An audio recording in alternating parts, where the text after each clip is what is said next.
He's So as you can see here, I've hung the deer up by one leg just using a piece of rope over a tree limb. And now I'm gonna take my knife, and I have the blade facing out towards me so I'm not cutting hair. I don't want to get hair all over the meat.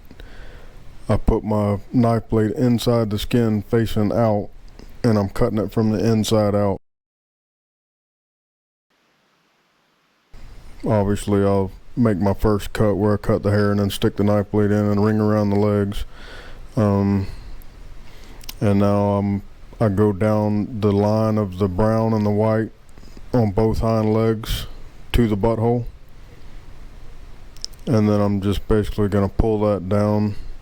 In some cases I'll pull it down by hand instead of using a knife once I get it started, but I was just using a very small string here, and I didn't want to snatch on it and take a chance on breaking it or pulling the deer down. I just used a lightweight string so I wasn't carrying very much weight in the woods.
Here, I just want you to notice when I field dress the deer, how I didn't come all the way into the brisket area. You know, if I'm using that cape, I want to save plenty of cape as myself for my taxidermy. But if you were taking it to a taxidermist, you won't at least 8 inches there behind the legs, just to have plenty to work with. And I'm just going to ring the front legs here. That way I can break that leg off and pull my hide all the way down, and I'm not splitting that chest area anywhere. So if I was going to drop that hide off to a taxidermist, it would not have a single cut in the hide other than the belly area that's not going to be used, or the hind legs and around the butthole. Other than that, it all comes down like a tube sock. So you can see I get it down to this point right here where basically the center of the belly, and then I'm going to take it all the way down just like I was taking off a tube sock, all the way to the back of the ears, and de-joint it there and basically twist the head off. And that way I'm not carrying all that neck meat, and I'm not wasting neck meat as I pack it out tied to my bag. All I'm carrying is the head and the hide.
See how I'm just gonna bring that hide down over the legs, so I'm never splitting the legs or never splitting the chest or never splitting around the brisket area. That'll give the taxidermist a lot more options when choosing different molds and different forms. And because some of the newer ones you use 4, 5, 6 inches of the leg, so it just gives you more options. If you don't split anything, leave everything up to your taxidermist.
So something happened with one of my cameras and it died or something, so I missed a lot of the deboning parts. So instead of showing half of it, what I would normally do is just take my back straps out, go down one side of the spine, there's a bone below the ham, as the deer's hanging down, the actual direction is down. But towards the head of the deer, there's a bone that runs across his body.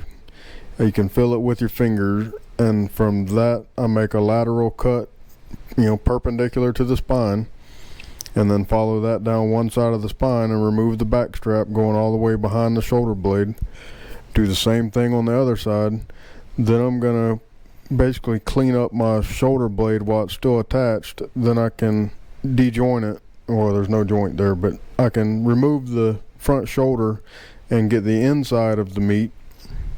Do the same thing on both sides. Then I'm going to get the neck, and then I'm going to start working my way up basically. So I'm going to get the ribs, the flank meat, and last thing I'm going to do is just debone the hams, and I completely debone the hams and everything around the butt area. On the deer, I don't detach it. The only thing you have to look out for is on the inside is looking out for the bladder, obviously. That'll be the only thing left in the deer. And if you have a full bladder, it's easy to pop.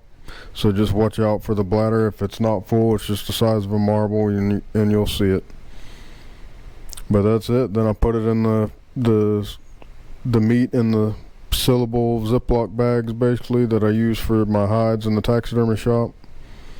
And this deer here took 2.5 bags, and he was, I don't even remember, 145 pound deer, I think, something like that. It wasn't very big. So he took 2.5. If you kill a real big Florida buck, 180, 200 pounds, then you're looking at a lot of weight you're toting out. Typically like 4, maybe a little over 4 bags for a 180 pound deer. So, but that's basically it. I hope that's been helpful. And then I just put it inside my bag, and I have a 65 quart Walmart Ozark Trail backpack that I either carry them to the truck or carry them to the boat, whichever. I have my head and hide. If on a deer like this I've caped out where I'm saving the whole hide, a lot of times I'll put it inside a bag. That way it doesn't come, when you tie it up, a lot of times it'll want to come loose. So just as a precaution, I'll throw it in a bag and then tie everything up. Hide, the hide around the horns, and cinch it all down to my bag. So meat on the inside, head on the outside, and we're off. And that's all I do.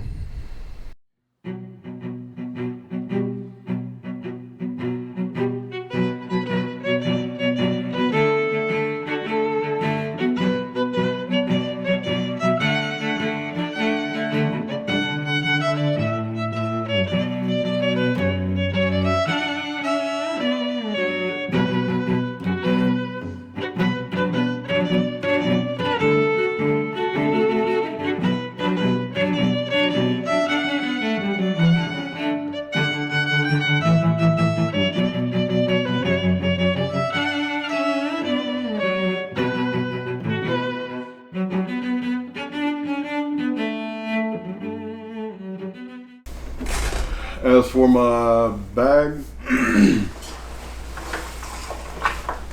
this is a Walmart bag I've had for probably 20 years. It's big. My spray paint still got blood all over it, but that's my pack-out bag. You can spend a lot of money on one if you want to, but this one had good cushion. It's adjustable, so I can adjust the shoulder straps about 8 inches anywhere, as much as I need to. But it's been a good one. I've taught a lot of deer out. But it's got all my little pouches, my toilet paper and junk stays up there. Anything I need to access quick is in the top pouch. It has little side pouches here for if I was walking in and needed to get something that's gonna be, I'll keep it here. A lot of times I'll put my pistol on the shoulder strap right here, so it's here. Now let's talk about the meat bags. So this is just a 3mm plastic bag, a Ziploc bag, I guess, not the brand, but it's a fillable bag.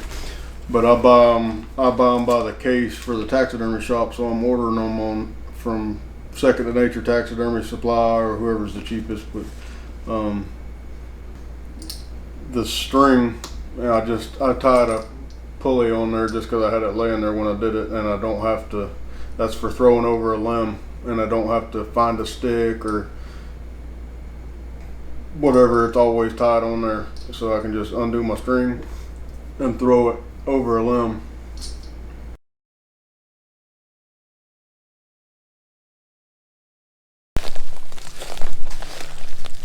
Got but about probably 450, 500 yards to get to the boat. All right, we made it to the boat. We're ready to roll. You ready, Thaddeus? Yep.